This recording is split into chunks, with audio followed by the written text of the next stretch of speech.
पत्नी के आगे धर्म शब्द क्यों लगा? लोग ये तो नहीं कहते ये मेरा धर्म पिता है, कोई ये नहीं कहता ये मेरी धर्म माता है। जब माता के आगे धर्म नहीं लगा, पिता के आगे धर्म नहीं लगा, ये धर्म भाई है, कोई भाई के आगे धर्म नहीं लगाता, तो फिर पत्नी के आगे क्यों लगता है धर्म पत्नी? और अच्छा भी लग रहा है ये मेरी धर्म पत्नी है। क्यों मेरी माँ? क्या माँ के आगे धर्म माता लगा? ये मेरी धर्म माता है। क्यों? क्यों माँ के आगे धर्म शब्द नहीं लगा, पिता के आगे धर्म शब्द नहीं लगा, बहन के आगे नहीं लगा, भाई के आगे नहीं लगा, तो फिर पत्नी के आगे क्यों लगा? आप तीनों भाइयों में बड़े भैया ने ठीक बताया, इसलिए बड़े भैया के साथ बैठ के सत्संग किया करो मस्त। इन्होंने बताया कि हमने पत्नी को धर्म पूर्वक स्वीकार किया है, विवाह हुआ, हम भागे नहीं लेकर के, हम चोरी चुपके नहीं भागे, हमने समाज के आगे वेद मंत्रों के साथ, वेदों के उच्चारण के साथ धर्म पूर्वक हमने सारे विधि विधान से एक लड़की को पत्नी के रूप में स्वीकार किया है, धर्म के साथ। जब हमारा विवाह हो रहा था उस समय कौन था? अग्नि साक्षी थी, वेद साक्षी हैं, ब्राह्मण साक्षी हैं और सारा समाज साक्षी है, क्योंकि हमने सारे समाज के सामने वरमाला पहनकर और पहनाकर विवाह किया। तो जो विवाह करते हैं तरीके से धर्म के साथ, वो कह सकते हैं कि ये मेरी धर्म पत्नी है, और जो भाग कर करते हैं वो कभी नहीं कह सकते कि ये मेरी धर्म पत्नी है, क्योंकि तुमने धर्म से विवाह किया ही नहीं। वो धर्म पत्नी कहने के अधिकारी नहीं है जो भाग कर शादियां करते हैं, कोर्ट में शादियां करते हैं, मंदिरों में जाके चुपचाप शादी कर लेते हैं। धर्म तो ये है कि तुम्हारी माँ सामने खड़ी हो आशीर्वाद देने के लिए, तुम्हारा पिता सामने खड़ा हो आशीर्वाद देने के लिए, दादा दादी जिंदा हैं तो वो खड़े हों, नाना नानी जिंदा हैं तो वो खड़े हों आशीर्वाद देने के लिए, गांव के यार दोस्त मित्र खड़े हों। और अग्नि की साक्षी, और पंडित जी ध्रुव तारा दिखाते हैं, वो ध्रुव देखो साक्षी है, ध्रुव तारा, अग्नि साक्षी है, वेद साक्षी है, आकाश साक्षी है कि तुमने विवाह किया है। इसलिए हमारे यहां विवाह जब होता है तो पत्नी के पल्लू से पुरुष का दुपट्टा बांधा जाता, जिसे गठजोड़ कहते हैं। क्या बोलते हैं? बोलो, आप क्या गठजोड़ ही बोलते हैं? गठबंधन बोलते हैं।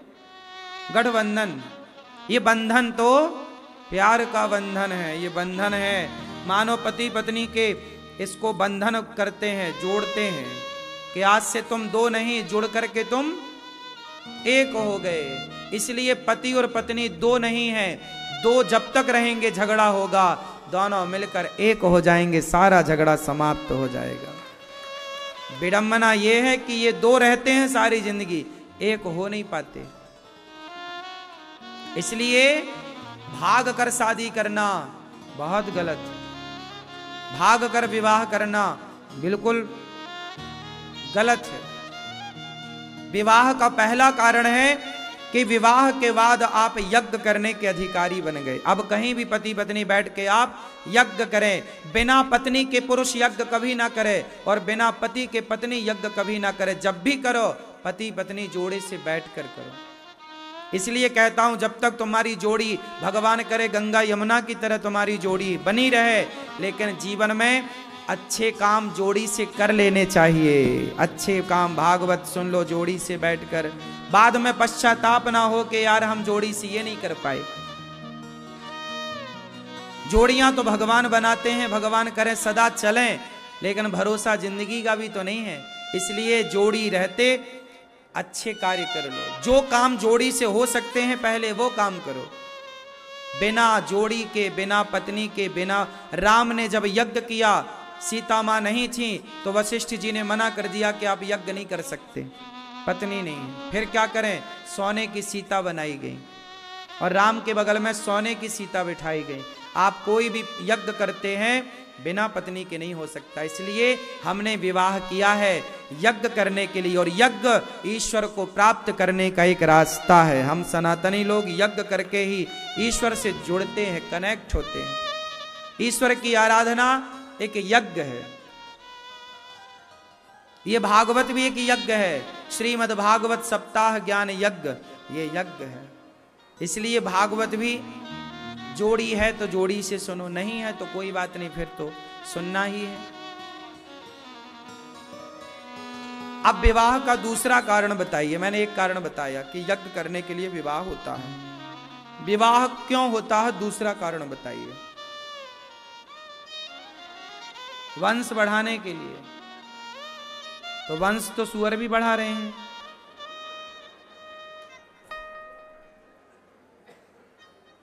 वंश तो सब बढ़ा रहे हैं, चिड़िया बढ़ा रही है वंश, मगरमच्छ बढ़ा रहा है वंश, मछलियां बढ़ा रही हैं वंश।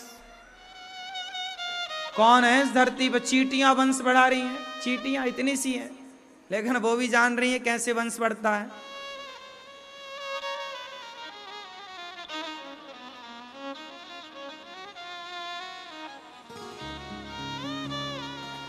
आप कह ठीक रहे हो, वंश बढ़ाने के लिए विवाह करते हैं, पर कैसा वंश? इनकी बात सही है। दूसरा कारण यही है कि वंश की वृद्धि के लिए विवाह किया जाता है, लेकिन ये पूरा सही जवाब नहीं है। सही जवाब तब होगा जब आप जिम्मेदारी से ये संकल्प लेंगे कि हम संतान पैदा करने के पहले, आप बच्चा पैदा करने के पहले एक डायरी बनाओ, एक डायरी उठाओ और उसमें लिखो कि आपको बच्चा क्यों पैदा करना है। क्यों? जरा बताओ, आपने बच्चा पैदा क्यों किया? अब उत्तर दो, ये दादाजी बताएंगे। आपके बच्चे हैं, क्यों पैदा किए बच्चे? काहे के लिए? क्या उनसे उम्मीद थी? क्या चाहते हो बच्चों से? हैं? बुढ़ापे का सहारा, इतनी सारी जद्दोजहद इसलिए करी बुढ़ापे में सहारा। शादी ना करते तो शायद बूढ़े ही ना होते। हाँ? शादी करके और जल्दी बूढ़े हो गए।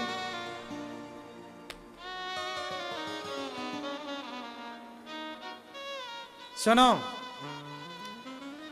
शादी कर लो, क्यों करते हैं? यज्ञ के लिए, पहला। दूसरा, एक कागज उठाओ, एक कलम उठाओ और सब लोग लिखो कि मुझे बेटा क्यों पैदा करना है, क्या कराऊंगा उस बेटे से मैं। क्यों बच्चे पैदा किए जाते हैं? आजकल जितने बच्चे पैदा हो रहे हैं, ये अपने माँ बाप को गिलास भर पानी नहीं दे रहे हैं। बोलो हाँ। 80% बच्चे पानी नहीं दे रहे हैं, 20% बच्चे ठीक ठाक हैं। बात सही है? जो तुम कह रहे हो कि हमारे बेटे बुढ़ापे में साथ देंगे, चलो, हर आदमी यही मानसिकता से बच्चे पैदा करता है, लेकिन क्या बुढ़ापे में बच्चे साथ दे रहे हैं? बोलो। यदि बुढ़ापे में बच्चे साथ देते तो फिर हमें वृद्धाश्रम बनाने की जरूरत क्यों पड़ी? यदि बुढ़ापे में साथ देने के लिए बच्चे पैदा किए हो, बात सही है, गलत नहीं है कि बुढ़ापे में साथ तो चाहिए, लेकिन बच्चे साथ दे कहां रहे हैं? आपकी उम्मीदें तो सही हैं, लेकिन बच्चे कहां? बूढ़ी मां को छोड़ के भाग जाते हैं, गिलास भर पानी नहीं मिल रहा है, पेट भर रोटियां नहीं मिल रही हैं। इसलिए कहता हूं कि बच्चे पैदा करने के पहले पति पत्नी बैठकर ये डिसाइड करो कि हमें अपने बच्चे को जब पैदा करेंगे तो उसे सबसे पहले संस्कार देना है। क्या देना है? क्या आप संस्कार देने के लिए तैयार हैं? यदि आप खुद संस्कारवान हैं, समय से सोते हैं, समय से जागते हैं, आप स्वयं भगवान की उपासना करते हैं, द्वार पे आए अतिथि की आप खुद सेवा करते हैं, आप दोनों पति पत्नी संस्कारवान हैं, तो आप अपने बच्चों को संस्कार दे पाओगे। जब आप खुद ही नहीं है संस्कारवान, खुद ही फॉलो नहीं करते, तो बच्चों से क्या उम्मीद है? बच्चे पैदा तो सब कर रहे हैं, काय के लिए कर रहे हैं? बुढ़ापे में साथ देगा। कहां दे रहे हैं साथ? सब भाग रहे हैं छोरियों को ले लेके, शादी हो गई भाग गए, बूढ़ा बूढ़ा आदमी अपना अकेले मरता है। क्यों मेरी मां? आजकल बच्चे शादी ब्याह करके अलग हो जाते हैं कि नहीं? चार आज मैं एक माँ से मिलाऊंगा, शायद यहां आई एक माँ आई आज गौरी गोपाल में रहने के लिए। मैंने पूछा क्या बात हो गई? बोले महाराज मेरे बेटे ने मेरा जीते जी पिंडदान कर दिया। बोले ले तू मर गई मेरे लिए, मैंने तेरा श्राद्ध कर दिया, मैंने तेरा पिंडदान कर दिया, अब जा। बेटे ने जीते जी पिंडदान कर दिया, मैं जिंदा है। बोले अब तू मर गई मेरे लिए, जिंदा माँ को भगा दिया घर से। आई है माँ। ये माँ ने भी तो किया था ना बच्चा पैदा, इसलिए कि बुढ़ापे में साथ देगा। सभी बच्चा, सारे बच्चे इसलिए पैदा होते हैं, माँ बाप इसलिए पैदा करते हैं, साथ देगा बुढ़ापे में, का सहारा बनेगा, लाठी बनेगा हमारी। पर लो बच्चे तो जीते जी तुम्हारा पिंडदान करने को तैयार है। इसलिए बच्चा पैदा करने के पहले आप माँ बाप पहले बैठकर ये डिसाइड करो कि क्या आप अपने बच्चे को सही दिशा पर, सही रास्ते पर, अर्जुन की तरह, ध्रुव की तरह, प्रहलाद की तरह बना सकते हो। अरे भाई, जननी जने तो भक्त जने, या दाता या सूर, या से तो बंध्या भली काहे गवावे नूर। जब बच्चा पैदा किए ही हो तो ऐसा करो कि इतिहास रचने वाला बच्चा हो। ऐसे गीदड़ पैदा करके करोगे क्या? क्या मैया क्या कहती हो? तुम्हारा पेट, तुम्हारा गर्भ तब पवित्र होता है जब तुम्हारे गर्भ से योग्य संतान का जन्म होता है, वरना तुम्हारा गर्भ अपवित्र ही रहता है। यदि तुम्हारी औलाद कामनाई समाज के, भले काम ना किए, चोरी डकैती डाल रहे हैं तुम्हारे बच्चे, तो तुम्हारा बच्चा पैदा करना सार्थक हुआ कि बेकार हो गया? बोलो बोलो मेरी मां।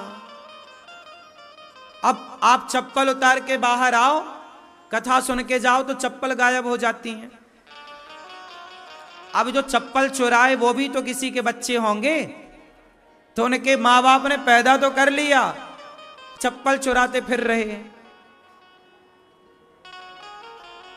सड़क में चलो तो मोबाइल चुराते फिर रहे हैं लोग, सड़क में चलो तो चैन चुराते फिर रहे हैं लोग, सड़क में चलो तो बहन बेटियों को छेड़ते हुए मिल रहे हैं कुछ लोग। बोलो हाँ कि ना? अब बच्चे पैदा तो किए, पर चौराहे में बैठ के वो लड़कियों को छेड़ रहे हैं, गलत गलत बातें कर रहे हैं लड़कियों को देखकर। तो तुमने ऐसे बच्चे काहे पैदा कर लिए कि जो दूसरों की बहन बेटी को छेड़ रहे हैं? ऐसे संस्कार देते कि बेटा, संसार की प्रत्येक लड़की, प्रत्येक स्त्री, प्रत्येक नारी हमारी माँ है, हमारी बहन है, हमारी बेटी है। संसार का प्रत्येक पुरुष तुम्हारा पिता है, तुम्हारा भाई है, तुम्हारा पुत्र है। जिससे विवाह होगा बस वो तुम्हारा पति, वो तुम्हारी पत्नी। उसके अतिरिक्त संसार की प्रत्येक स्त्री तुम्हारी माँ, बहन और